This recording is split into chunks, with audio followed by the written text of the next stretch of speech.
Do you have a disruptive new product that you're launching, or do you have a mature product that's been on the market for 20 years? Because the approaches to those two issues is completely different. Some of those are innovators who love new technology. And if you spend time and effort and money going to meet with people just because they have high volumes, you will waste a lot of time and money, and you might lose your job. Welcome back to First Year In. I am your host, Jacob McLaughlin, and today, my friends, we bring a very special guest that you all know already, who we get messages all the time saying, when's Jason coming back on the podcast so we can learn more knowledge?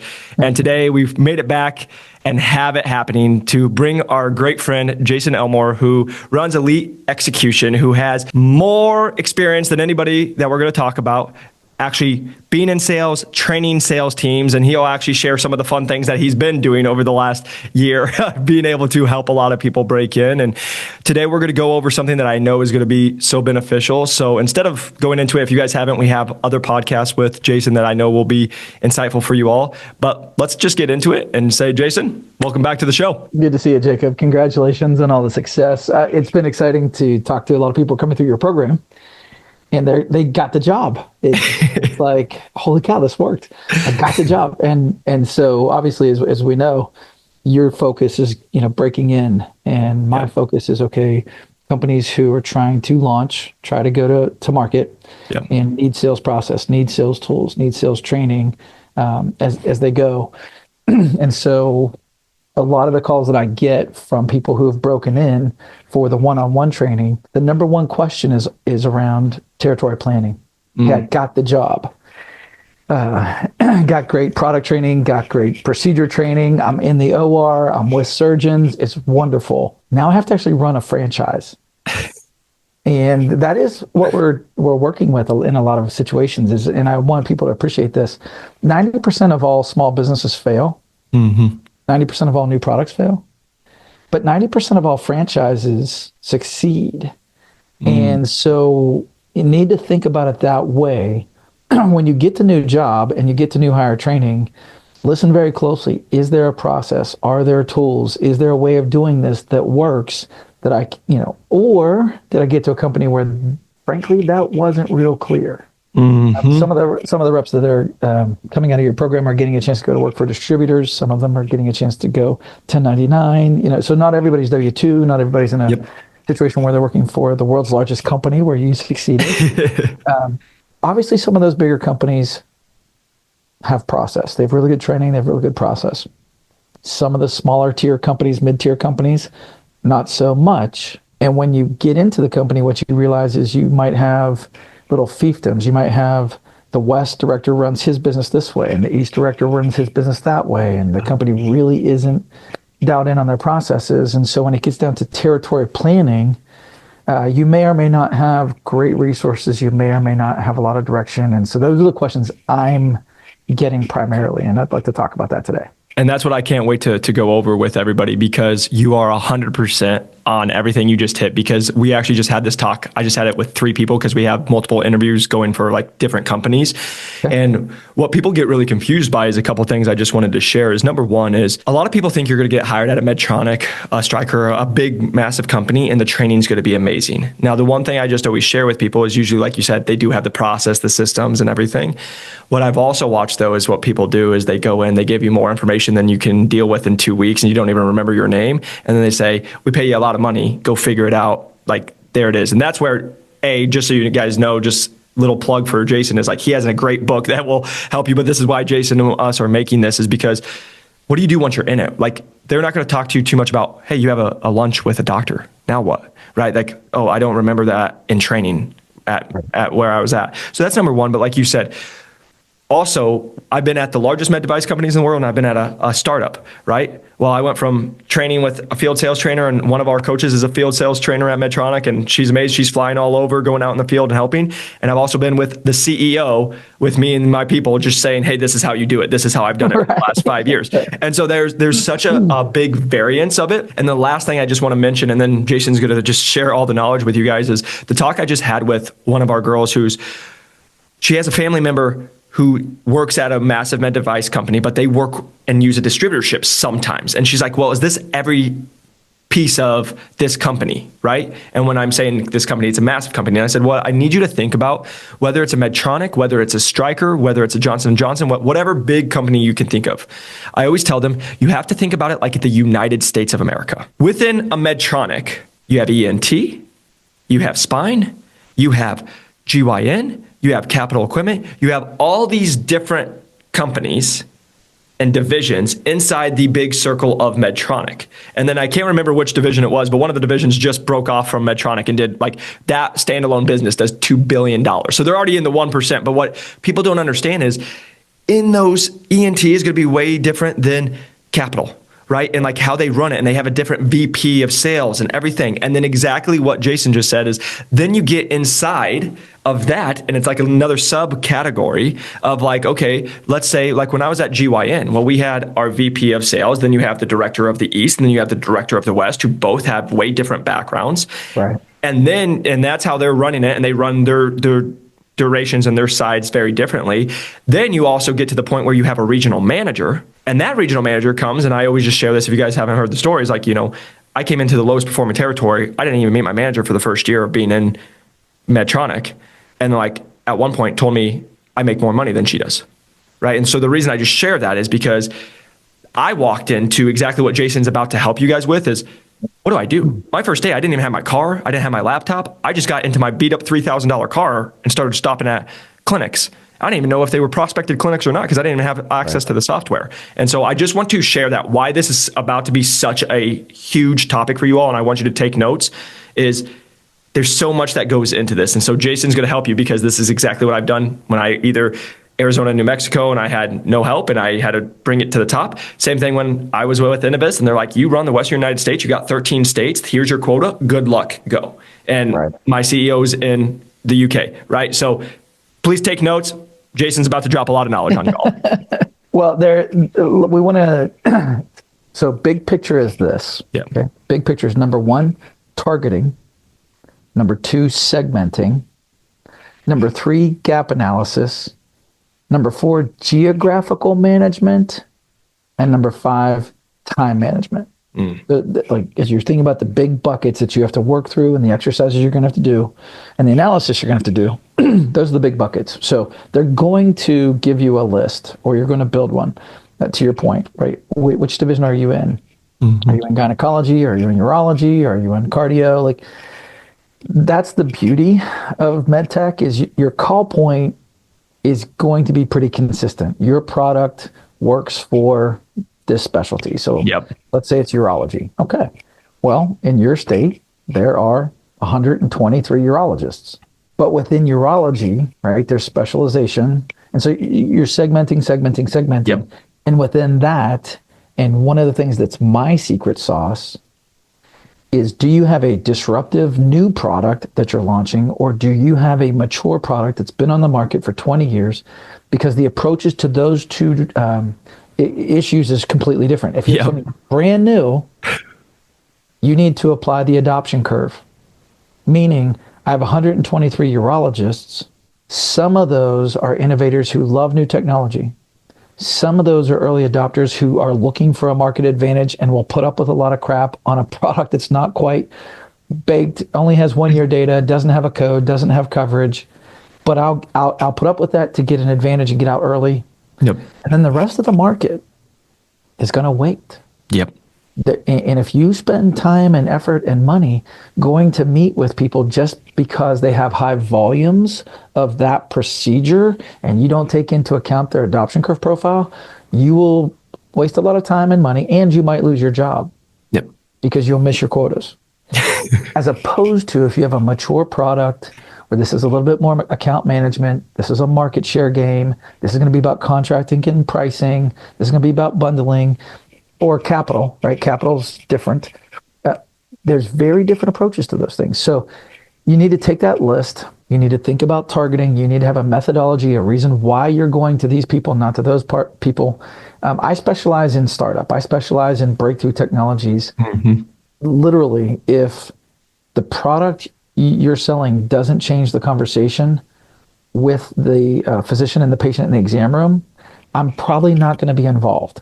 Like that's one of the questions I ask. So targeting, okay, it's not just a list. You can't just target 123 physicians, right? That's not going to work. Yep. Then you get to segmenting. They've given me a territory. I need to segment and I need to figure out who competes with who. That sounds kind of weird, physicians competing, but they do. They do compete. Yep. And you have to understand referral patterns. You have to understand geographically that patients, there's a break line where patients here go this way and patients here actually go that way. Yep. So you need to understand your referral patterns, your segmenting, because you're going to be working with referring physicians. Maybe there's post-op care, physical therapy, and other things related to your product that you need to understand the patient pathway. How do patients come to this physician and where do they go after that physician? How's the hospital systems competing? So everybody should be paying attention to their hospitals. In most major metros, hospitals are competing and they're positioning and they're branding themselves. One is all about we're the place to come for the ER, and they've got this clock out on the billboard that says, hey, it's only 4 minutes if you come to our ER. Some of them are the heart hospitals. Some of them are the pediatric hospitals. Some are the cancer hospitals. Some are the new technology hospital. Yep. Lean into their branding. See how you can partner and align your product, your solution, your message with that physician and that hospital and what's going on there. Which gets us to disruptive marketing. Most of you will have resources to market your products or co-market your products with physicians. And you want to be methodic in this way, okay? When you're partnering with physicians and specifically surgeons who are offering procedures and you're selling products to surgeons with procedures, when they start to educate their markets, they need to educate their patient base first, meaning send a letter or something to the patients that are in their system. That could be 2 to as many as 20,000 people. Mm-hmm. Then go to the referring physician network of people who already know them, right? And educate your referring physicians. Then use the hospital resources, right? There's usually newsletters and physician liaisons. A newsletter can reach 60,000 people. Like, Yep. getting it, and it's free. It's free marketing, free advertising. And then go direct to consumer in various ways. But one of, whether that's the help desk or the newspaper or maybe your company has resources to do advertising, those type of things, radio and marketing. But one of the things I want you to appreciate is this. If you tap into a physician who's pretty savvy at marketing, and maybe they're already running radio ads, maybe they already have a billboard, those type of things, be careful. There is a catch, and it's this. Some physicians have a reputation, and they are first to market, and they are first to do marketing. If you can get them to push the pause button, and if you can get them to collaborate with the hospital, there's a funny dynamic in the marketplace, and it goes like this. If the surgeon puts up a billboard himself or herself, they're a gold digger, and everybody else in the marketplace assumes that your product or your solution is a gimmick. If that exact same billboard goes up and it's got a little marker in the bottom, it's got a little emblem in the bottom with the hospital's nameplate on it, if the branding's the hospital, then that surgeon is a leading light in our community, very, very credible, trusted, professional. We love that guy. And so as much as possible, do what you can to use the hospital's resources, the hospital's money, but also use the hospital's brand, because it can help you avoid tainting your marketplace and hurting your product or your solution if they don't have that branding on that billboard. So just FYI on that. Love it. Number 4, gap analysis. You're probably working with quota. At the very least, you need to have a revenue goal. Right? Mm-hmm. I'm going to generate $2 million in this territory. Okay, back that out. How many physicians is that going to take? How many cases are they going to have to do at your ASP? And then get to the point where you're actually doing it by name. So if you say, hey, I need 10 physicians who give me 4 cases a month at this ASP, go deep enough to actually write down names of people you think you might. Come on, man. Like, get it to names, which hospitals, which ASCs, and plot, and then you're ready to go geographic, which is number 5. Build a map. I mean, be stupid. Get a PowerPoint deck, put text boxes, grab a map off the internet, drop it onto that PowerPoint slide, and put the text boxes where the doctors are and where the hospitals are. and have a really good conversation with your manager. Yes. That visual aid is super helpful because from a geography standpoint, you may have segmented your market correctly. And you may have found that the early adopters who are likely to jump on your product first are here, here, here, over here, down here, down here. And you don't want to use the star method. I don't know if your team is, Yep. but like up here, over here, down here, down here. Right? You don't want to be driving all over creation because that's stupid and it's not strategic. And but you got to work geographically. And if you do some marketing, you need to know if I put a billboard up, if I run some ads, if I send some letters, if I do social media, if I do some posts in this guy's backyard, whose Wheaties am I peeing in? There's going to be a ripple effect. Yes. Geographically, right? That's why we use geofencing and catchment zones and all those kind of things. There are going to be other practices. There are going to be other physicians that are going to see and hear and know what you're doing. And those should be your next targets. Yes. That's working smart. There should be a ripple effect. And geographically, you should be working smart. But do the gap analysis, get the names, get the places, start to think through what it means to win there and who else is there that you could win. And if you start to do some marketing, who else are you going to disrupt? And geographically, can I really pull that off? Can I really go 2 hours in this direction and 3 hours in that direction and an hour and a half in that direction? Can I really do that? Which gets us to our last thing, which is time management and prioritization. You really do have to think through, is the juice worth the squeeze? Some physician targets are strategic in nature. They're not going to do a lot of volume for you, but they may be tremendous advocates. Mm-hmm. Okay, I'll listen to that argument. There are other folks who, just by the nature of their practice, the way they're set up at the ASC, the way their contracts are set up, the insurance situation in this area, fantastic targets, right? Okay, I'll take that. But sometimes, geographically in particular, you have to be thinking a couple moves ahead. You do have to, not 4D chess, but you do have to think ahead. Yes. And like, if I win here, if I put a foot down here, if I make a commitment here, can I really keep up with what it's going to mean if this really goes well?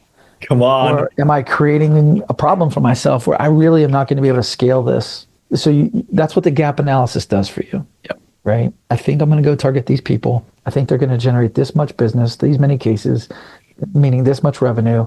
And then I need you to think next level. If you win with those 10, geographically speaking, or within the practice or within the institution, who's likely to be your next 10 based on the ripple effect? And if that happens, geographically, do you have enough hours in the day to cover that?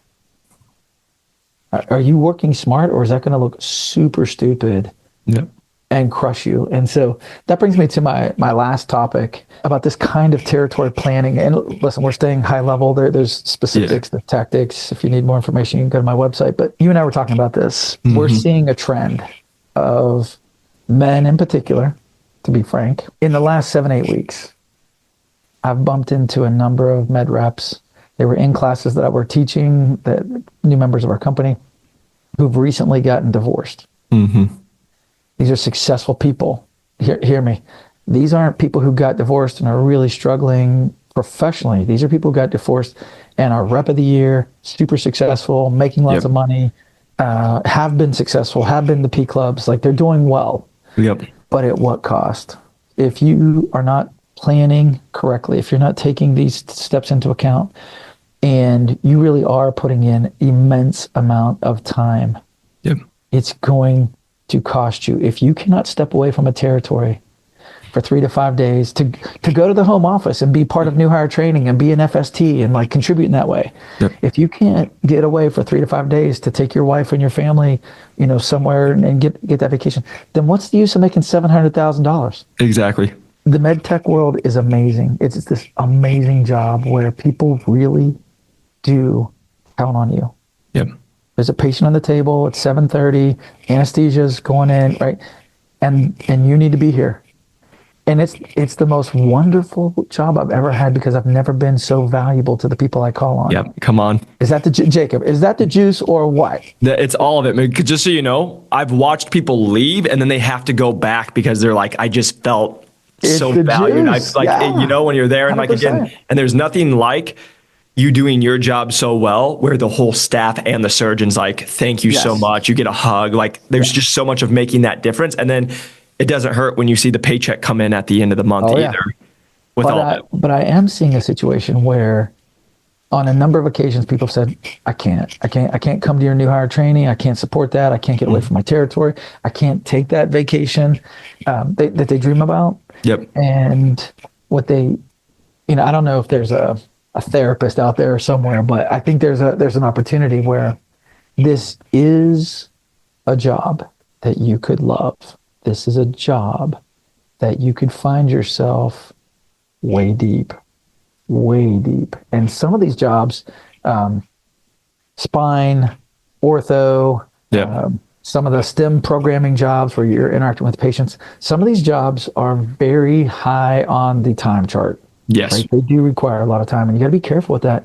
My first 6 years in sales, I naively, and I will say naively, committed to not traveling. Now that did limit my career. My first 6 years, it was career limiting to say I'm not going to travel. It means I'm not going to interview for certain jobs. I'm not going to take certain jobs. I'm not going to take certain promotions. I did that. I have 9 kids. I have 5 grandkids. I am madly in love with Ginger. We are having a wonderful moment. I'm 52. We took the Dave Ramsey advice to live like no one else so that you could live like no one else. So we took his advice. We poured ourselves into our kids and some homes, and we worked hard to get out of debt. And I will tell you, it's only been in the last couple years that we've turned the corner, and like we're experiencing what Dave was describing. Yeah. Right? So there were 50 years where it was like, is that true? Is that, Yeah. so it's real, but listen, you've got to do this territory planning that I'm talking about. You've got to build a business that you can get away from for a couple days.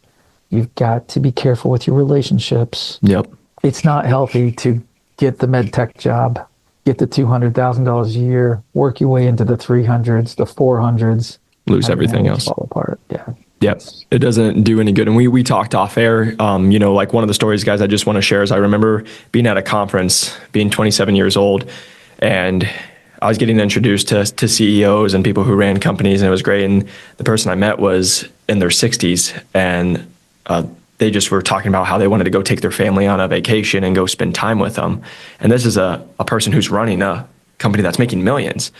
And he's like, but I can't because the business is just rocking and rolling and I just don't have time. And maybe in 6 to 12 months, I can look at that.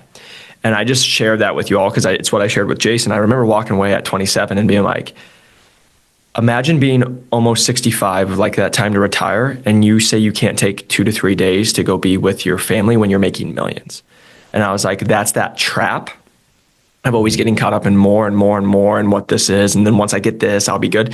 And for me, I just remember being like, if that was it, it wouldn't be worth it to me. Some people will personally, they'll be like, I'll take that all day. But to me, because me and Jason have talked about it, like for me and where we believe is like, like who are you as men? Who are you as leaders? Who are you as a father or a husband? Where that, and luckily Jason's doing all of it. One day I hope to do all of that. And that's just, I think, one thing to put in there. And number 2, I just want to just touch base on a couple things. I hope you guys watch this 20 more times because what Jason just told you will literally change your whole career because everything he said is exactly what I did in both of mine. I've been at the Medtronics who it was established business. And I also was at Innovis where it was a startup and I was the first of 3 Americans here. And I was the first person going into these clinics and they had never heard of us before. And what he talked about, whether you have a new product or an established product, it is dead on. It's all gold. But the one thing I want you guys to hear is find the goal. Work it backwards, but don't just work it backwards by numbers and stuff. When you start putting actual names, and then you have 20 names that you can go after, you need 10 of them. But if you had 20 or 30 names, that's going to be your number 1. But number 2, what he said that I need you all to hear, if you won, could you do it? And that's the thing that has actually helped my whole career, and it's what I teach. Everyone in med device sales is going to tell you to work hard, work hard, work hard, work hard. But what most people do is they work hard, they don't work smart. And then what I tell people, they say work smarter, not harder, right? And then my whole goal is, what if you work smarter and harder, right? Welcome to making all the money. And this is the reason I'm saying that, because exactly what Jason said, what if you go get that doctor who's 6 hours away or 3 hours away? He's doing more volume, and then you have a doctor that's there. It doesn't make sense. It's why for me in Arizona, I didn't spend much time in New Mexico, because in Phoenix, we got 7 million people here. There's enough surgery centers, hospitals, things that I can focus on here compared to, and that's a 30-minute, 50-minute drive compared to 6 hours. And then I take a flight. And then if I'm out there, I can go. But the next thing there is I got the hospital, then I got the surgery center there. So if I went, I made the most out of that. But then it didn't make sense to do anything else out there at that point. Now, in the future, if I got associates and people, it made sense with Medtronic. But at that point, no, just focus here. And so I want you guys just to hear that, because it was the same thing even with Innovis. When I went out, when I got San Diego, well, guess what? USC's by them. UCLA's by them. I can make a 2-hour trip and make it all make sense. But if you get San Francisco and then you get UCLA, right, then you go back to Denver, and they want us there. I can only be so many places. And even if I'm going, I'm out of my territory in a lot. So the reason I just want you guys to hear that, what Jason just did is what most reps never do. Most people, I always say, are like a sail in the wind. They're just trying to see where it takes them. Oh, they got an opportunity. They heard about this doctor, all the stuff. But it's why when you see success, it's not by accident. What Jason just said is it's a literal plan. Now, the chess pieces, you have to see what moves out. And guess what? You may get this doctor and miss out on this doctor. Or you planned for this and that fell through and that deal fell through. So now you have to replace it.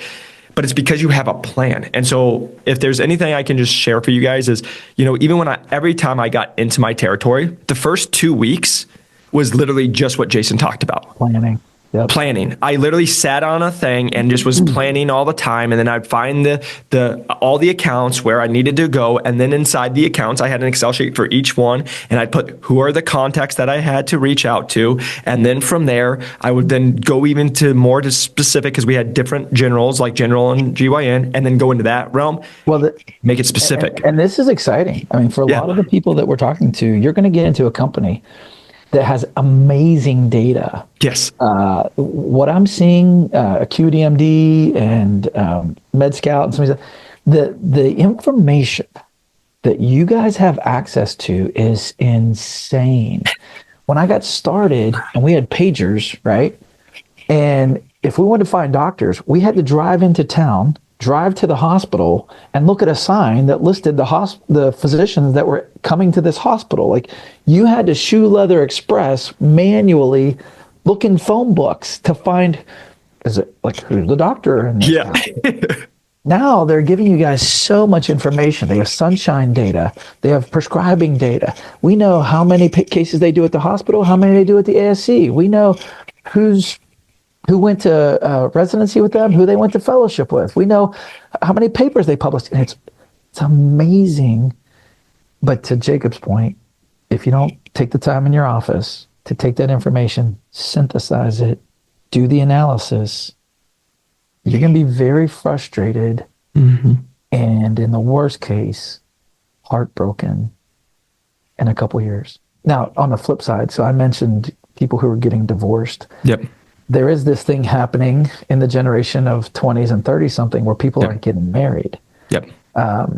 So whether it's you managed to find someone to love and you lost it, or you're having trouble finding someone to love, be careful, right? Yep. Find that balance, be successful, achieve your dreams. But if you do some of this analysis, you do some of this planning, you're gonna have time to spend that money and spend that success on some people you love. So good right there. Guys, this is one thing I just want to just go real quick.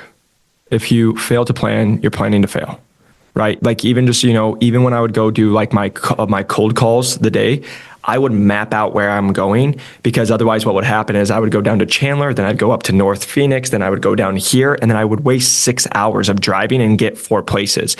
But if I was like, hey, if I go to this one, to then this one, then this one, I could hit 12 places in a matter of 4 hours. So this is just working smart. Now, number 2, I want to just touch on that as someone who just turned 30. Who has a beautiful girlfriend, but in my 20s, I was the guy. I got in at 25, and I'm like, I'm just going to change my life. And I had a relationship, and I can admit this to you all. That number one dumb thing I've always said, once I make money, I'll be happy, and then I can find someone. If I'm 30 and I make hundreds of thousands of dollars, I'll find someone. If I'm 27, if I'm this, just so you guys know, it is doable. Like, yes, you might find someone, maybe not the person you want, but you might find someone. What Jason's talking about and what I've learned, because I have a beautiful girlfriend now and she has a child, and like all this stuff is, when I'm in work, I'm so intentional when I'm in work. But then moment I'm off work, right? It's splitting that time. But what most people don't know how to do is they feel like they always have to be working because they don't have a plan. They don't know what they need to accomplish. They don't know what they need to be pushing for. They don't know what they need to get done.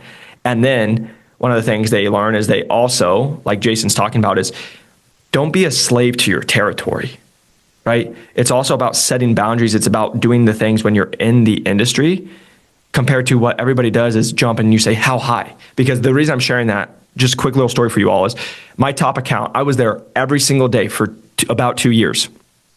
I did in-services once a month. They knew me by name. I left for a weekend. So literally one day I wasn't going to be there because I had missed my nephew. I hadn't gone home, and now he was about 3 and I hadn't seen him in almost a year and a half. I let everyone know 3 weeks in advance. And then 2 weeks in advance, and then 1 week in advance. And I was telling the surgery schedulers, I was telling the GYN lead, I was telling the staff, I was telling everyone. And I put my number on my equipment. And we did in-services right before I left. While I was home for the one day that I let everyone know a whole month prior to, I got a call that they were having trouble running my equipment, which we've done multiple in-services on. The doctor was good. She was cool. The staff was struggling. And then I get a call saying the GYN director, who I let know multiple times that I was going to be gone that day, very mad, threatening to kick me out because I didn't show up for the one case. I went back and set an in-service the very next week. And I said, I have been with you all for 2 years. I've been here every single day. You are all grown adults.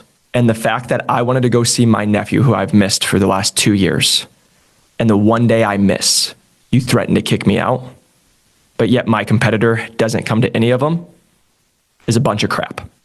Just so you know, to put it out there, I had 5 nurses come up to me and they're like, that was great. Nobody ever tells us how stupid we are. Like, that was awesome. That's when I started having a lot of success in my territory, was when I started setting boundaries and being like, hey, I can do this, but I'm going to give you the resources and I'm going to be there. You can't be the slave to where they say jump and you say how high. When you first start, yes.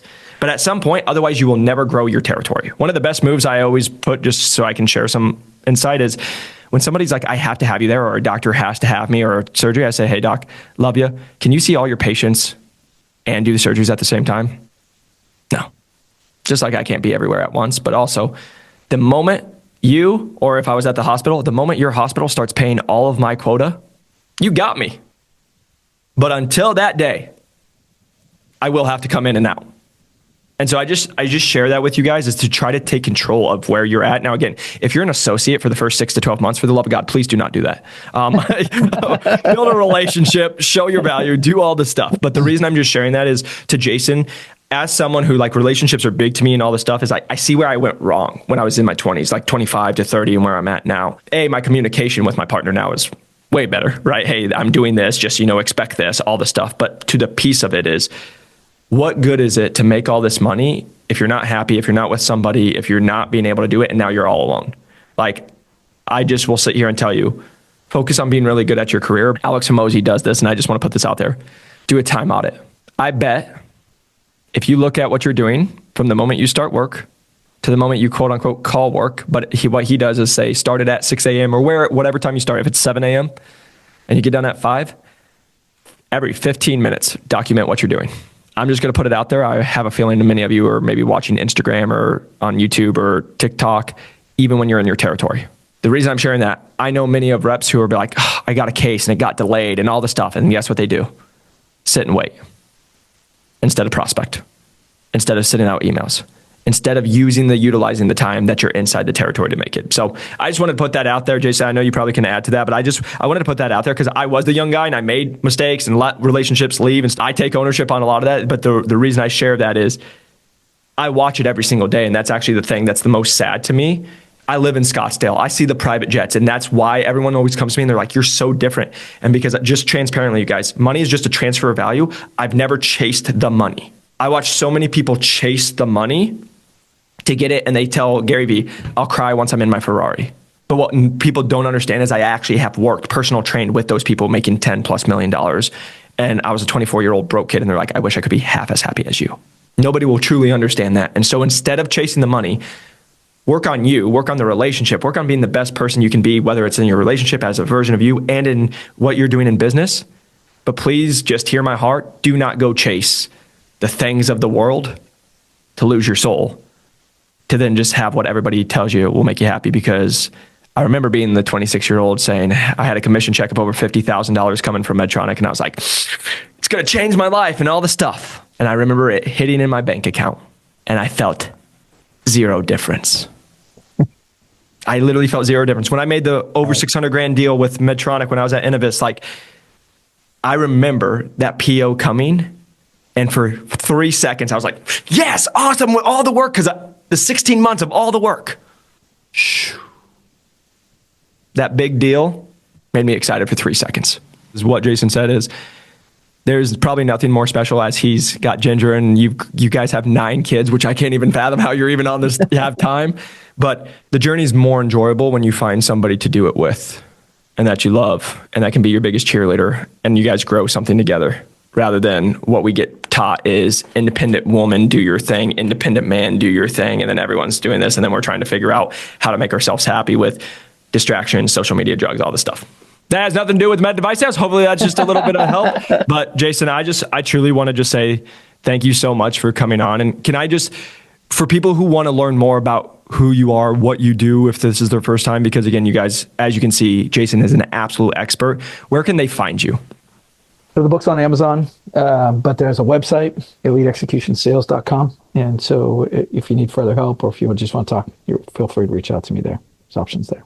Awesome. And if you guys don't follow him on LinkedIn, he's an absolute stud. He, again, has changed so many people's lives. He literally works with organizations, helps them make sure that their sales teams can actually go and sell and make money and stay in business. And so we are just blessed to have him. And so you guys, make sure you go follow him. If you can, press that like and subscribe button. Share this with somebody you feel like can be helpful. And I just want to say thank you so much for the support. Just want you guys to know we always want you to win. And if you want to learn more about how to break into medical device sales, you guys can click the link below. But otherwise, make sure you go check out Elite Execution and go work with Jason. I hope you guys have a great one. Jason, thanks for coming on. Take care, Jacob. Have a good day. All right. Peace.